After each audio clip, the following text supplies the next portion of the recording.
तो आप दर्शन कीजिएगा अवश्य। बहुत इसलिए मैं बोलता हूँ ना कि जगन्नाथपुरी धाम में ये मायापुर धाम है, ये नवद्वीप धाम है गंभीरा, और शिव मंदिर है द्वारका, गुंडीचा है वृंदावन।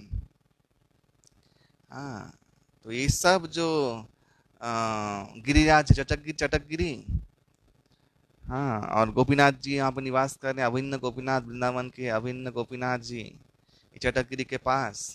तो ये सब कुछ मिला के ये पूरी धाम बहुत ही गुरुत्वपूर्ण है, बहुत ही महत्वपूर्ण है।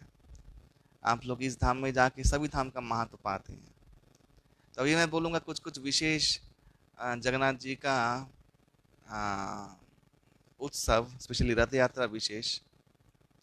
तो जगन्नाथ जी का ये अनवसर काल चल रहा, 14 दिन तक क्वारंटाइन भगवान जगन्नाथ, क्योंकि इस समय उनका पट्ट वस्त्र चेंज होता है, यानी जो वस्त्र थे उनको बांध के रखते हैं वो चेंज होता है, और उनके ड्राइंग होता है, उनको बुखार होता है, उनका माने एक स्पेशल सेवा चलता है, और सबके लिए ये दर्शन बंद होता है।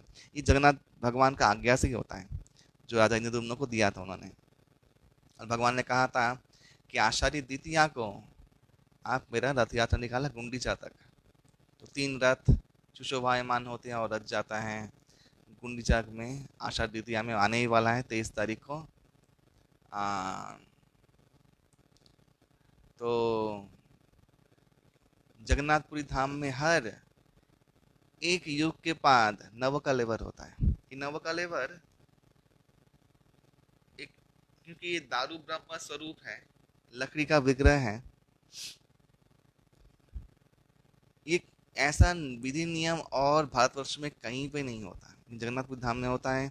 ये विग्रह को चेंज किया जाता है, और उसका प्राण मणि, प्राण शक्ति नए विग्रह में स्थापना किया जाता है पुरोहित द्वारा। वही नीलमणि का टुकड़ा बोलते हैं, वो तेज स्वरूप में, शालिग्राम स्वरूप में है, वो भगवान का हृदय स्वरूप है, प्राण शक्ति स्वरूप है। वो जगन्नाथ सुभद्रा बलभद्र देव से निकाल के नए विग्रह में ट्रांसफर होता है। तो उसे बोलते नवकलेवर। नवकलेवर यानी भगवान का नया श्री विग्रह। तो वो तिथि बहुत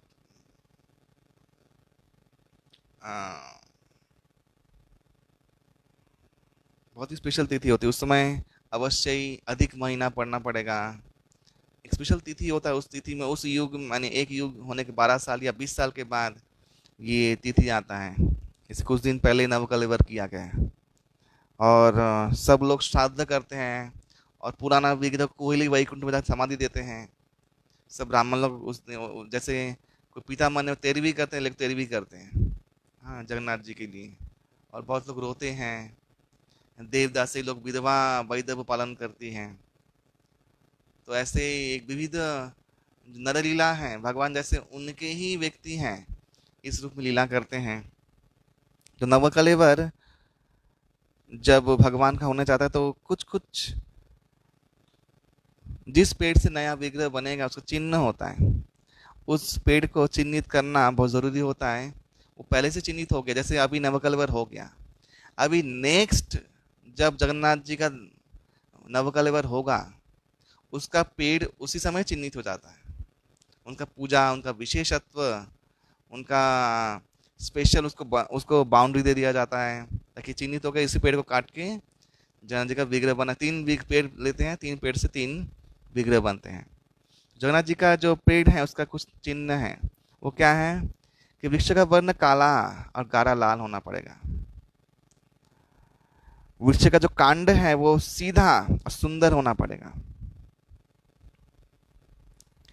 वृक्ष का कांड का जो ब्रीथ है, क्या बोलते हैं उसको, चौड़ाई, वो 7 हाथ होना पड़ेगा, और 12 हाथ लंबा होना पड़ेगा। वृक्ष के कांड से मूल 4 शाखाएं निकलेंगी, चतुर्भुज रूप जो है वो। ये वृक्ष नदी व किसी तालाब के तट पे होगा, या 3 रास्ता के संजोग स्थल पे होगा, या 3 पर्वत के द्वारा परिवेष्टित होगा।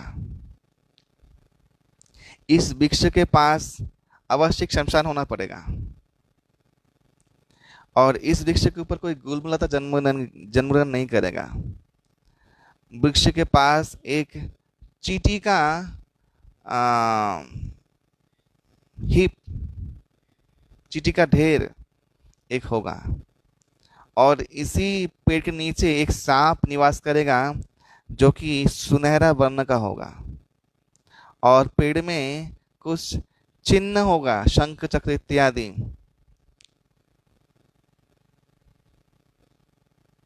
और इस वृक्ष को परिवेष्टित करके कुछ गाछ, कुछ पेड़ और रहेंगे, जैसे वरण पेड़, महत पेड़, बेल पेड़ इत्यादि। ऐसा चिन्ह विशिष्ट पेड़ से जगन्नाथ जी का विग्रह फिर से निर्माण होगा। और बलदेव का विग्रह का चिन्ह क्या है? ये वृक्ष, ये जो पेड़ होगा ये सफेद रंग का होगा, और वृक्ष में 7 शाखाएं होंगी, और ऊपर का जो अंश रहेगा वो छाता यानी एक छत्र के समान होगा, एक अम्ब्रेला के समान होगा, और देखने में जैसे ठीक लगेगा सांप का फना है। और वृक्ष में अवश्य ही गदा और हल का चिन्ह होगा। ये चिन्ह उपस्थित विद्यमान रहने से ही वो बलदेव का विग्रह निर्माण के लिए उपयुक्त माना जाएगा। और सुभद्रा देवी का जो विग्रह तैयार होगा, उसका वृक्ष जो होगा उसका वर्ण होगा हल्दी वर्ण। उसके कांड से 5 मूल शाखाएं प्रसारित होगी। उसके वृक्ष के कांड के पास 5 चींटियों का टीला रहेगा, और उसके अंदर कमल पुष्प का चिन्ह रहेगा।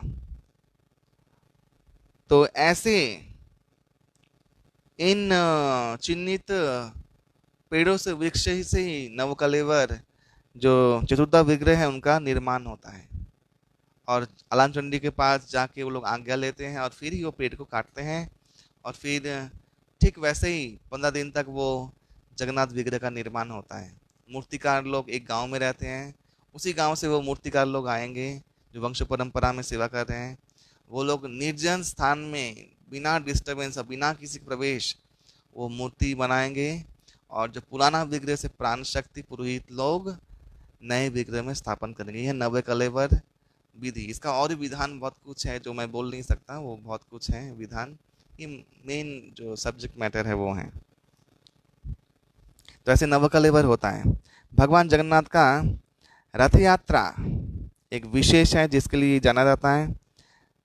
तो स्कंद पुराण में वर्णन किया गया है कि गुंडीचाख्यन महाजात्रांग प्रकुर्वीर्थ बिथ क्षितीश्वरः यस्सा संकीर्तनाद देव नरः पापात् विमुच्यते।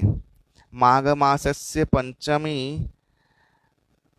पंचमां अष्टम्यां चैत्र शुक्लके एते काल प्रशस्ता ही गुंडीचा आख्यम महोत्सवे विशेषान मोक्षदाषाढ़ द्वितीया पुष्य संयुता रिख्या भावे तिथो कार्या सदा स प्रीतये मम। तो स्कंद पुराण में दिया गया है वैष्णव खंड पुरुषोत्तम क्षेत्र महात्मा 29.30-32 नंबर श्लोक में कि भगवान जगन्नाथ देव इंद्र महाराज को बोले कि हे क्षितीश्वर, तुम मेरे गुंडीचा यात्रा नामक महोत्सव करोगे। ये महोत्सव में गुण कीर्तन करने मात्र से मनुष्य मोक्ष प्राप्त करेगा। माघ मास के शुक्ल पंचमी ने बसंत पंचमी में, या चैत्र मास के शुक्ल अष्टमी यानी रामनवमी के ठीक पहले दिन ये गुंडीचा महोत्सव का उपयुक्त तिथि है। लेकिन विशेषतः मैं चाहता हूँ कि आषाढ़ मास में शुक्ल द्वितीया में पुष्य नक्षत्र युक्ता हो कि जो तिथि आता है वो परम मुक्तिदायी होती है। उस तिथि में तुम ये मेरा रथ यात्रा करोगे। अगर उस समय में वो नक्षत्र ना भी हो तब भी वो तिथि में अगर तुम करोगे रथ यात्रा तो मेरा बहुत प्रीतिकर होगा। आषाढ़स्य शीते पक्षे द्वितीया पुंसा संयुता तस्यां रथे समारोप्य रामं मां भद्रया सह महोत्सव प्रवृत्त्यार्थं प्रीणयित्वा द्विजोत्तमान् गुंडीचा मंडपम नाम जत्राहम जनंगपुरा। आषाढ़स्य शीते पक्ष द्वितीयांग शुभ दिने जगन्नाथ देवस्य गुंडीचा भवति ध्रुवम। यात्रा भागवत में श्री जगन्नाथ देव ने कहा कि आषाढ़ मास में शुक्ल पक्षीय द्वितीया में पुष्य नक्षत्र तिथि में उस दिन बलराम सुभद्रा के सहित मुझे रथ में आरोहण करवा के महाबेदी गुंडीचा के तरफ मेरा यात्रा करो। तो ऐसा यात्रा का तिथि है, यानी शास्त्र के अनुसार रथ यात्रा तिथि 3 तिथि हैं, यानी रामनवमी के पहले दिन अष्टमी तिथि, वसंत पंचमी और ये आषाढ़ द्वितीया शुक्ल द्वितीया में। और नव यात्रा होता है, 9 दिन भगवान रहते हैं, 9वें दिन भगवान उल्टा यात्रा पूर्ण यात्रा में फिर श्री मंदिर लौट के आते हैं और नीलाद्रि विजय होता है, यानी भगवान लक्ष्मी देवी के आज्ञा लेके फिर श्री मंदिर में घुसते हैं, क्योंकि लक्ष्मी देवी को छोड़ के जाते हैं। रथ में चढ़ के रथारूढ़ भगवान अपने बड़े भाई अपनी बहन के साथ सुदर्शन चक्र के साथ जाते हैं गुंडीचा वृंदावन में। लक्ष्मी देवी हेरा पंचमी को आती है गुस्से से और रथ का एक चक्का तोड़ के जाती है कि तुम देखो कैसे आते हो, आओ श्री मंदिर में, तुम दिखाती हूँ मैं, मुझे छोड़ के आए हो। तो ये विविध लीला है। लक्ष्मी के पार्षद और जगन्नाथ जी के पार्षद के बीच में युद्ध होता है नीलाद्रि विजय में, और लक्ष्मी देवी पूर्णिमा के दिन ऊपर आती है और दर्शन देती है। अगर दर्शन दे दिया तो मना आज्ञा मिल गया, फिर जगन्नाथ अपने पार्षद हाय हाय करके घुस, जय जगन्नाथ करके घुसते हैं पार्षद लोग, फिर जगन्नाथ जी को श्री मंदिर में लाके स्थापना करते हैं। ये सुंदर लीला हमारे भारतवर्ष कितना पुण्य भूमि है। मैं ये सोचता हूँ कि हम लोग के पास कितना सारा एंगेजमेंट है, हाँ, कितना सारा सुंदर विधि भगवान लीला कर रहे हैं हम लोग से, भगवान साक्षात लीला कर रहे हैं। सोचिए हम लोग सेवा का मौका दे रहे हैं। और रथ यात्रा में आप गुंडीचा में जब रथ यात्रा में स्थित होते हैं भगवान उस महावेदी में बैठते हैं, और जब भगवान लौट के आते हैं रथ यात्रा के बाद नीलाद्रि विजय से पहले, तो भगवान जगन्नाथ रथ में निवास करते हैं कुछ दिन बड़दंड में। उस समय आप रथ में चढ़ के जगन्नाथ को छू भी सकते हैं, यही फैसिलिटी भी मिलता है। सब लोग जब दर्शन करने की तब सबके लिए अलाउ कर देते हैं। और सोनावेश होता है महावेदी में जगन्नाथ जी का। तो जगन्नाथ का रथ ये विशेष है। ये रथ जो है ये कोई ऐसा चीज़ नहीं है कि इसमें एक व्यक्ति को भी सेवा ना मिलता हो, सब लोग को सेवा मिलेगी, देवी देवताओं को भी, उनके पार्षदों को भी, हम लोगों को भी, सब लोग यहाँ भगवान का सेवा करते हैं। और जगन्नाथ का रथ यात्रा का बहुत सारा विवरण दिया गया शास्त्रों में। स्पेशली जो विवरण दिया गया है वो ये है, जब कुरुक्षेत्र में भगवान महाभारत युद्ध के बाद निवास कर रहे थे तो ब्रजवासी गण भगवान से मिलने के लिए आए थे, और ब्रजवासी गोपियाँ ब्रजवासी गण भगवान का रथ खींच के चलो वृंदावन, चलो गुंडीचा की तरफ, तो ऐसा रथ खिंचाई किया था। तो उस स्मृति चरण के लिए ये रथ यात्रा होता है वृंदावन की तरफ, यानी गुंडीचा की तरफ। भगवान ब्रजवासी को इतना प्रेम करते हैं कि सब कुछ उनसे ही, उनके स्मरण में करते हैं भगवान पुरी में। तो ये वृंदावन नाथ जब वो श्री मंदिर में रहते तब वो वासुदेव हैं, तब वो वासुदेव कृष्ण हैं। जैसे ही वो मंदिर के बाहर निकलते तब वो वृंदावन चंद्र कृष्ण हैं, जो परम दयालु हैं, जो विगलित भाव लेके अपने भक्तों के प्रति खुद भक्ति परायण हो रहे हैं। कहते हैं कि सुबह भगवान जन दर्शन जो करेगा वो सूर्य दर्शन करेगा, सूर्य रूप धारण करते हैं। दोपहर में वो वासुदेव रूप धारण करते हैं, हाँ, और शाम को वो गोपीनाथ रूप धारण करते हैं, रात को वो रुद्र रूप धारण करते हैं। ये जगन्नाथपुरी में सभी धर्मों का आवागमन है। कोई जगन्नाथ को बोलते हैं भैरव, कोई बोलते हैं आदि बुद्ध है, कोई बोलते हैं तांत्रिक लोग बोलते भैरव, और कोई शैवी लोग बोलते हैं कि तो भगवान सदाशिव हैं। कोई बोलते हैं कि ये तो पूर्ण अखिलात्म अनिर्वचनीय ब्रह्म है, निराकार स्वरूप है, इसलिए उनका वो हाथ पूर्ण नहीं है। तो सभी लोग जगन्नाथ के पास आश्रय लेते हैं, चाहे वो शैव हो, शाक्त हो, वैष्णव हो, गाणपत्य हो या शौर्य हो। तो भगवान जगन्नाथ का ऐसा महिमा है। तो रथ ये रथ बहुत विशेष है। 3 रथ शोभायमान होते हैं, जिसमें जगन्नाथ जी का रथ सबसे ऊंचा होता है, उसके बाद बलदेव का रथ और उसके बाद सुभद्रा जी का रथ। तो हम लोग आइए देख लेते हैं जगन्नाथ जी का रथ का विवरण। जगन्नाथ जी का रथ का नाम है नंदी घोष। नंदी घोष यानी वो आनंद की घोषणा करते हैं, इसलिए नाम है नंदी घोष। जब रथ यात्रा शुरू होता है, रथ यात्रा का निर्माण यानी रथ का निर्माण शुरू हो जाता है अक्षय तृतीया से। जगन्नाथ जी से आज्ञा माला लेके ठीक एक पर्टिकुलर गांव के लोग आके बनाते हैं, जो गांव के लोग हमेशा से बनाते रहते हैं, उनका काम ही यही है सारा साल। एक गांव से लकड़ी आता है, ये हमेशा नया लकड़ी से बनता है, पुराना लकड़ी से कभी भी रथ नहीं बनता। नया लकड़ी आकर नए तरीके से रथ बनेगा। लकड़ी आता है उस गांव का, एक टिपिकल गांव से लकड़ी आएगा। हम्म।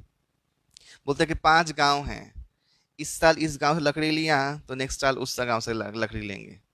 लाइक ऐसे करके गांव चेंज होगा ताकि पेड़ों को बढ़ने का समय मिले और लकड़ियां अवेलेबल हो। तो उसी गांव से लकड़ियां आती हैं भगवान जगन्नाथ के रथ के लिए। इस रथ में कभी भी कोई कील का प्रयोग नहीं होता, ये लोहे का कुछ ठोक के ऐसा नहीं, वो कील भी लकड़ी का बना होता है। ये पूरा जो एक स्थापत्य कला है, इस इतना बड़ा साइंस है, और ये रथ जो ऐसा सुंदर बनता है, ये एक अचिंत्य घटना है। और सुंदर रथ निर्माण हो जाता है।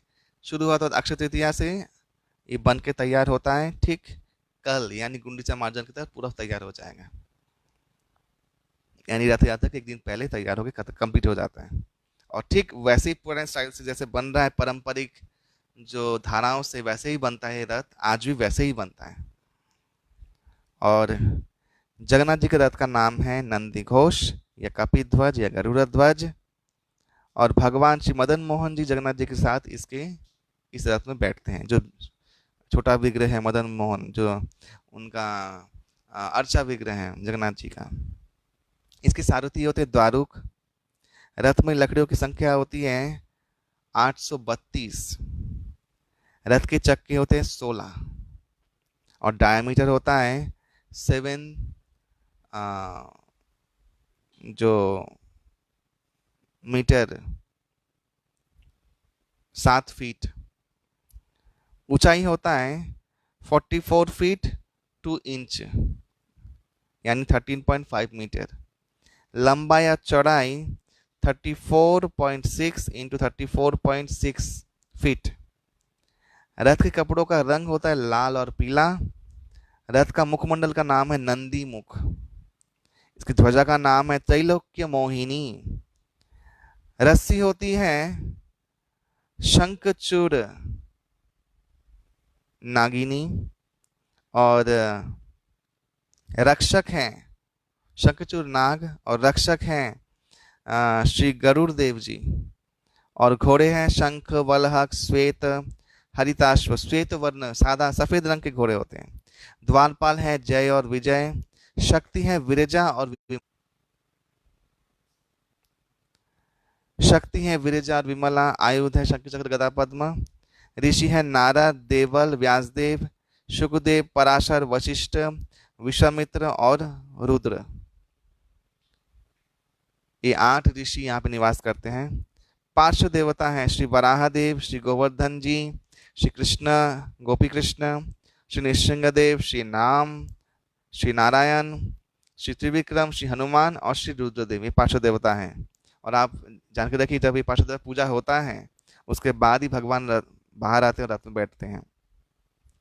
बलभद्र देव जी का रथ का विवरण वो सुनिए।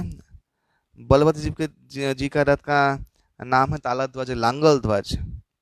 ताल यानी तालवन में उन्होंने लीला किया था। तालवन में उन्होंने एक असुर को मारा था, उसका नाम था, क्या था नाम था असुर का? तालवन में धेनुकासुर। और लांगल ध्वज, लांगल यानी हल, वो उनका अस्त्र है, इसलिए लांगल, हलायुध। इस रथ में भगवान बलराम जी के साथ भगवान श्री राम कृष्ण उनके संगी बनते हैं। सारथी है मातली। रथ में लकड़ियों की संख्या है 763। रथ के चक्कों की संख्या है 14। डायमीटर है 6.6 मीटर 6.6 फीट। और ऊंचाई है 43 फीट 3 इंच यानी 13.2 मीटर। लंबाई या चौड़ाई 33 फीट। रथ के कपड़ों का रंग है लाल और नीलाव हरा। रथ का मुखमंडल है केतु भद्र। ध्वजा है उन्नानी। रस्सी है बासुकी। रक्षक है वासुदेव। घोड़े कृष्ण वर्ण काले वर्ण के तीव्र घोर दीर्घ शर्मा और स्वर्ण नाभ। द्वारपाल है नंद और सुनंद। रथ के आयुध है हल और मुशल। शक्ति है शिव और ब्रह्मा। ऋषि है अंगिरा पुलस्त पुलह आसथित मुदगल कृष्ण आत्रेय और कश्यप। पार्श्व देवता है श्री गणेश जी, श्री कार्तिकेय, श्री सर्वमंगला देवी, श्री प्रलंबारी महादेव, श्री हलायुध, श्री मृत्युंजय महादेव, श्री नतंबर महादेव, श्री मुक्तेश्वर महादेव और श्री शेषदेव। भगवती सुभद्रा के रथ का विवरण। माता सुभद्रा का देवी का रथ का नाम है देवदलन या दर्पदलन। सबकी अहंकार को नष्ट करते इसका नाम है दर्पदलन। और पद्मध्वज या पद्मध्वज।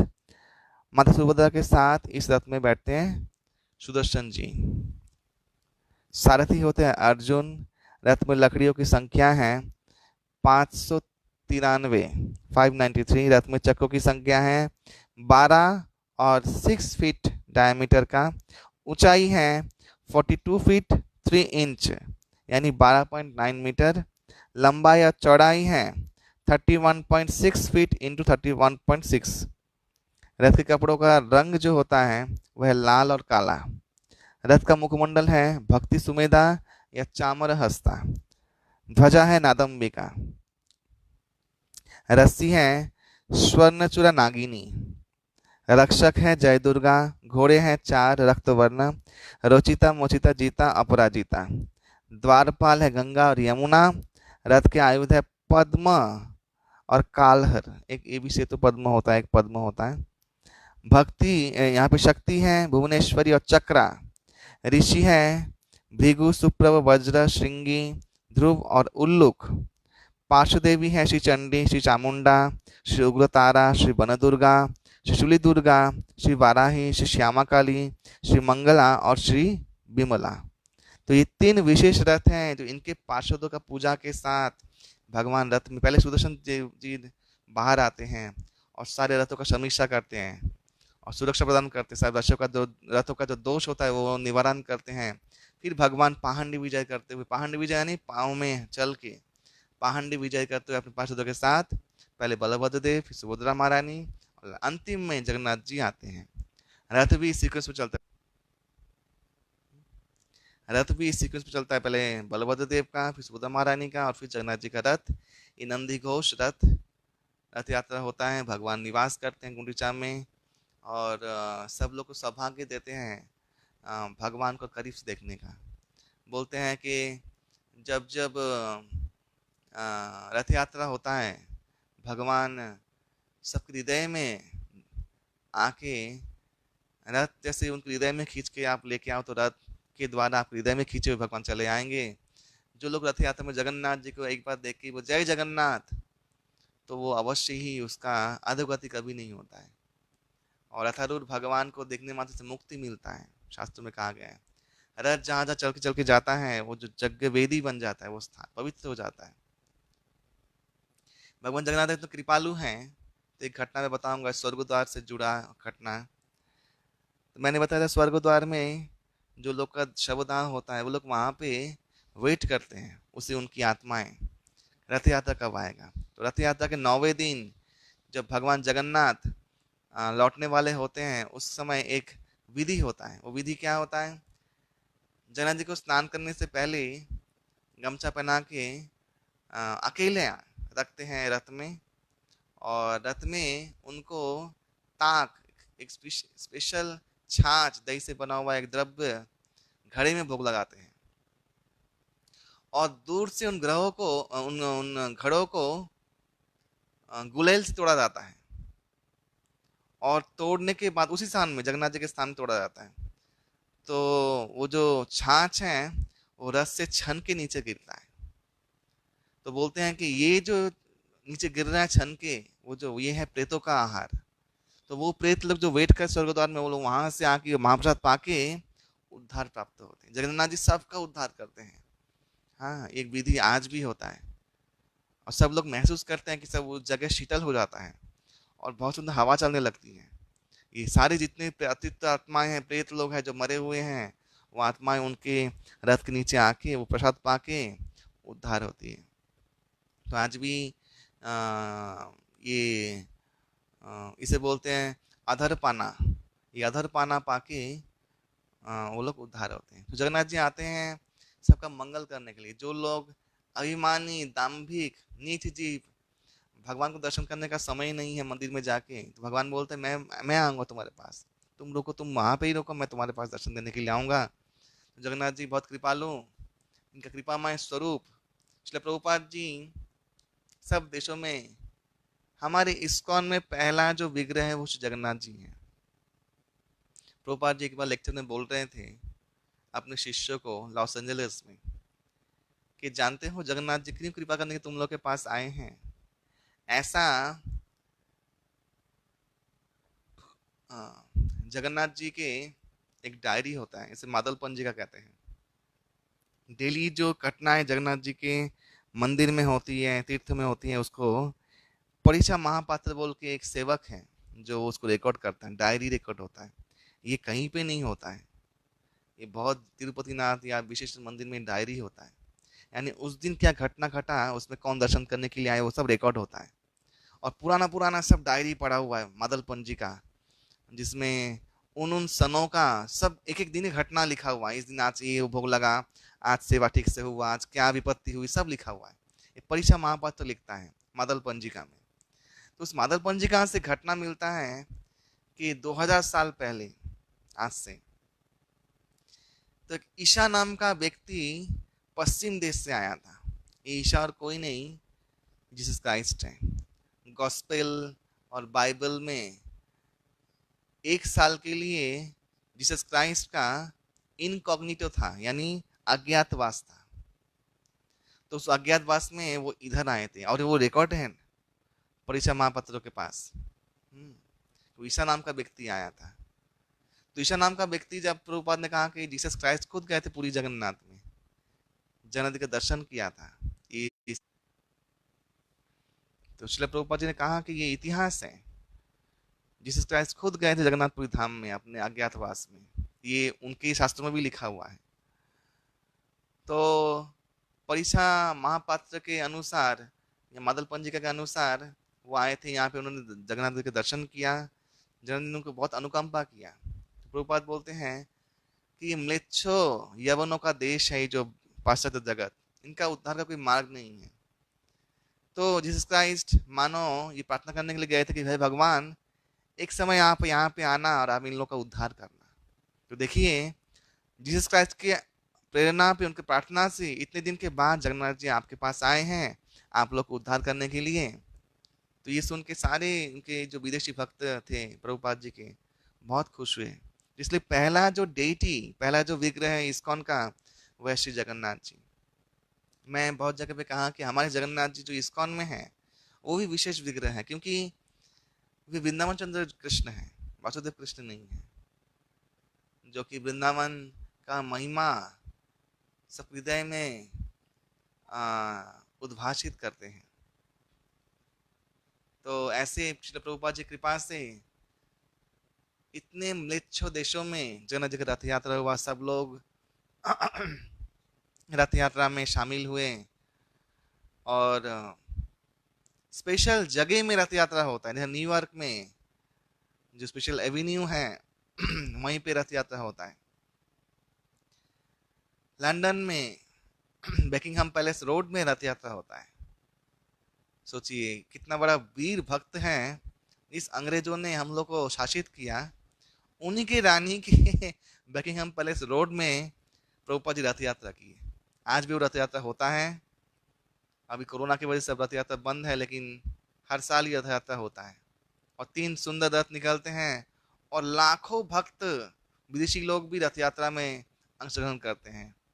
तो उड़िया शास्त्र में लिखा हुआ था कि म्लेच्छ यवन लोग जगन्नाथ जी को लेके जाएंगे, तो इसलिए वो म्लेच्छ यवन को घुसने नहीं देते मंदिर में। लेकिन एक अर्थ में वो लेके चले गए हैं ऑलरेडी, जो शास्त्रों में लिखा है वो सत्य ही हुआ है। लेकिन उस जगन्नाथ को नहीं, एक जगन्नाथ के रूप को लेके गए हैं प्रभुपाद के द्वारा। हाँ, प्रभुपाद जी ने बोला था पुरी में जाके कि जगत के नाथ जगन्नाथ है, ये उड़िया नाथ नहीं है सिर्फ, क्योंकि उड़िया लोग ही इसमें एकदम कष्ट माने क्या बोलते हैं उसको, कॉपीराइट है उनका, नहीं, ये सबके हैं। अरे पूरा पृथ्वी तो भारतवर्ष था।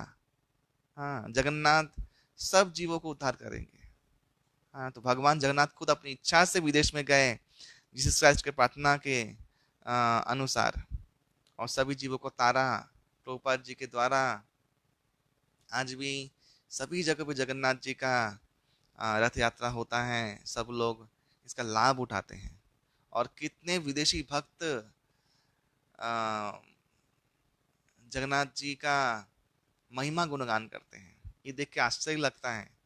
लेकिन अभी आश्चर्य नहीं लगता है, प्रभुपाद जी ने वो इम्पॉसिबल को पॉसिबल कर दिया। आज वही लोग जो लोग बोलते हैं देखो इन लोग का शास्त्र, देखो कैसा है, ये लोग तुलसी पूजा, ये लोग पेड़ का पूजा करते हैं, नदी को प्रणाम माँ बोलते हैं, आज वही लोग आके वही कर रहे हैं जो हम लोग करते थे, लेकिन हम लोग करना छोड़ दिए। ये है दुख की बात। आज वो लोग साइंटिफिक एक्सप्लेनेशन देते हैं ना, ये करना चाहिए, आज शास्त्रों में तो पहले से ही लिखा हुआ है करना चाहिए। हाँ, तो ये देख के बहुत ही, आज जब हमारे इसको तरफ से पूरी परिक्रमा होता है कार्तिक महीने के एंड में, तब कितने विदेशी भक्त लोग आके जगन्नाथ जी का श्रीधाम का परिक्रमा करते हैं। तो प्रभुपाद जी ने एक ऐसा चमत्कार किया है जो चमत्कार शायद किसी आचार्य ने नहीं किया कभी भी। ये प्रभुपाद जी का महिमा है। प्रभुपाद जी ने जगन्नाथ के महिमा को आ, मुझे पता नहीं भारतवर्ष में पहले जो इतिहास है उसमें जगन्नाथ जी को कितने लोग जानते थे। मैं जब गुजरात में था तो गुजराती लोग जगन्नाथ के बारे में जानते ही नहीं है, पूरी दुनिया जानते ही नहीं है। बहुत लोग इस्कॉन की वजह से लोग जान पाए कि जगन्नाथ। हम्म, ये प्रभुपाद जी की विशेष अनुकंपा है। जितना प्रचार ये उड़िया लोग नहीं कर पाए जगन्नाथ जी का, प्रभुपाद जी ने कुछ ही सालों में कर दिया, पूरे पूरे विश्व भर में, सिर्फ भारतवर्ष में नहीं। भारतवर्ष के बहुत सारे प्रांत के लोग नहीं जानते जगन्नाथ जी के बारे में, कुछ भी नहीं जानते, कौन सा पूरी धाम है, क्या है वहाँ पे, एक विग्रह का स्वरूप भी देखा नहीं है, ऐसे भी लोग हैं। लेकिन प्रभुपाद जी की कृपा से आज दूर दूर गांव गांव में लोग जगन्नाथ जी की कृपा से एकदम ओतप्रोत हो जा रहे हैं, उनका जीवन सुखी हो रहा है। तो आज यहीं तक, कल हम लोग जगन्नाथ जी के भक्तों की कथा सुनेंगे और गुंडीचा मार्तंड लीला सुनेंगे। हरे कृष्णा।